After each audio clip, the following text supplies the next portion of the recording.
तो जैसे हमें उम्मीद होती है या तो हम भगवान की शरण में जाते हैं और कुछ तकलीफ होती है तो ज्योतिषाचार्यों के पास जाते हैं। तो आपके पास कुछ ऐसी रेमेडीज, कुछ ऐसे उपाय हैं जिन्हें, देखिए कोई चीज़ हो रही है उसे हम बदल तो नहीं सकते, लेकिन कुछ उपाय हम कर सकते हैं जिससे थोड़ा मन शांत रहे, जीवन शांत रहे, वो कुछ उपाय हो तो बता दीजिए। बिल्कुल, उपाय हैं। पहले तो जैसे ना ये उपाय जो हैं वो जनरलाइज हैं, मैं बता रही हूँ। तो चार्ट को भी देख लें, हो सकता है कि चार्ट में पोजीशन बहुत अच्छी हो, राइट। तो राहु के लिए रेमेडीज बताना चाहूँगी। राहु के लिए रेमेडीज है, 1.25 किलो जौ लेकर आओ, वेडनेसडे को मॉर्निंग में भिगो दो और इवनिंग में आप ले जाकर उनको साढ़ को खिलाओ। अच्छा। ये राहु के लिए। दूसरा उपाय है, जैसा मैंने बताया, विष्णु भगवान के तृतीय अवतार बराह भगवान, तो उनका आप जलाभिषेक करें। या तो आप सोरो सुकर क्षेत्र चले जाएं, अदरवाइज आप उनकी एक पीतल की प्रतिमा लेकर आएं, उसे अपने घर में रखें और उसका जलाभिषेक करें, डेली करें। ऐसा करने से राहु पॉजिटिव होता है। और मैं हर जगह ये बोलती हूँ सुप्रिया जी कि राहु को पॉजिटिव अगर कर लिया ना तो आपकी लाइफ ट्रांसफॉर्म कर देता है। वो पॉजिटिव करो राहु को। नेगेटिव राहु आपके लिए खराब होता है और आपके लिए बर्बादी के रास्ते पर ले जाता है, लेकिन पॉजिटिव राहु आपका ग्राफ ऊपर ले जाता है। पॉजिटिव कैसे करें, कुछ और रेमेडीज और उपाय? जैसे मैं बता रही हूँ ना, बराह भगवान का एक पीतल की मूर्ति ले आओ। एक बार संभव हो तो सोरो सुकर क्षेत्र जाओ, वहां जाकर अभिषेक करो। अदरवाइज आप एक पीतल की मूर्ति लाओ और उसका अभिषेक करो, बराह स्तोत्र करो, बराह स्तुति करो। अब जो लोग संस्कृत नहीं पढ़ सकते हैं वो अपने घर में यूट्यूब पर उसको प्ले कर दें।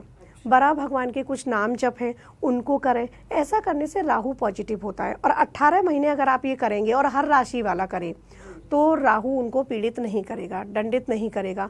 माँ सरस्वती के आप जो बीज मंत्र हैं एंग, इसका विद्यार्थी लोग इसका जाप करें 108, एक माला कम से कम एंग। और जो बच्चे नहीं कर सकते, बहुत छोटे बच्चे हैं, तो उनके लिए बिठाकर मंदिर में हनुमान चालीसा आप खुद सुनाओ, छोटे बच्चों के लिए। और आप नहीं सुना सकते उनको, जैसे वो कार्टून देखते हैं तो हनुमान चालीसा प्ले कर दो, उनके साथ जा रहा है फ्रीक्वेंसी, वाइब्रेशन, सारा ब्रह्मांड इसी पर है, तो उनके अंदर तो वो एनर्जी जा ही रही है ना, तो वो उनको सुनाइएगा। क्योंकि 18 महीने जिनके गुरु चांडाल योग है, जिनके कुंडली में, वो लोग भी ये रेमेडीज करें। राहु लग्न में बैठा है, वो लोग भी ये रेमेडीज करें, क्योंकि भ्रमित करेगा राहु जी।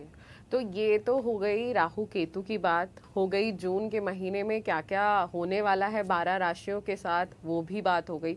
कुछ ऐसी खास बात जो आप हमें बताना चाहें और हमारे दर्शक सुने और अपना जून का महीना अच्छा और खुशनुमा मना लें। उससे पहले मैं केतु की रेमेडीज और बता देती हूँ दर्शक के लिए।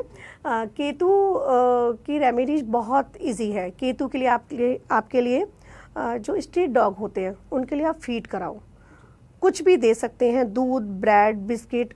और अगर रोटी घर में बना लें तो फिर सरसों का तेल उस पर लगाकर ये खिलाओ, केतु कंट्रोल रहेंगे।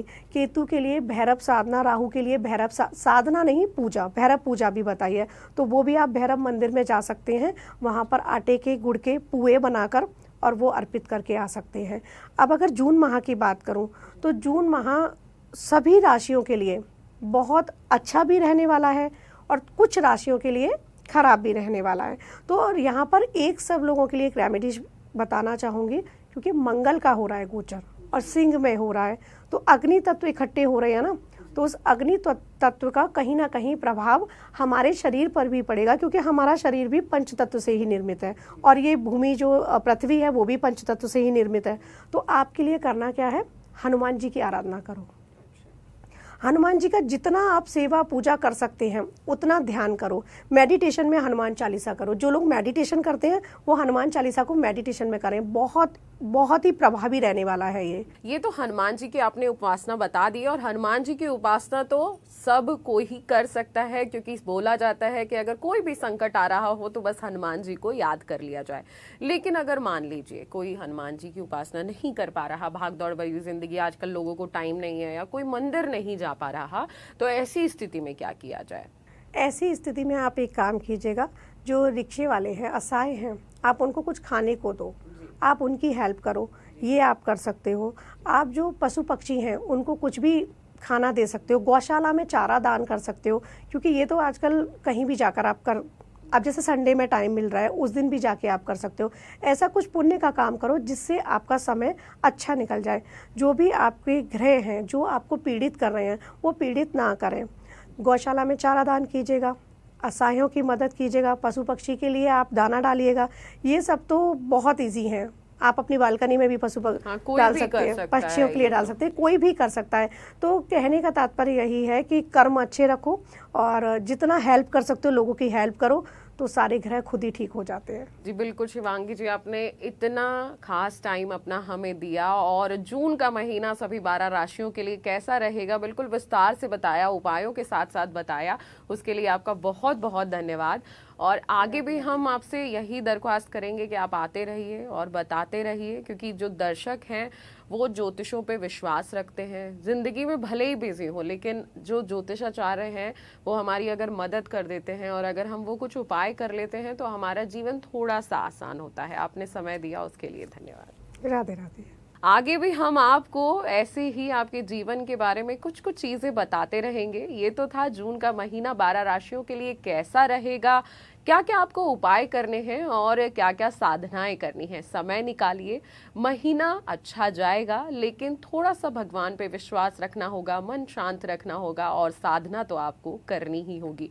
अगर आपके कुछ सवाल हैं तो हमें कमेंट जरूर करिए, हम जरूर आपके जो सवाल हैं उनका एक एक जवाब देंगे।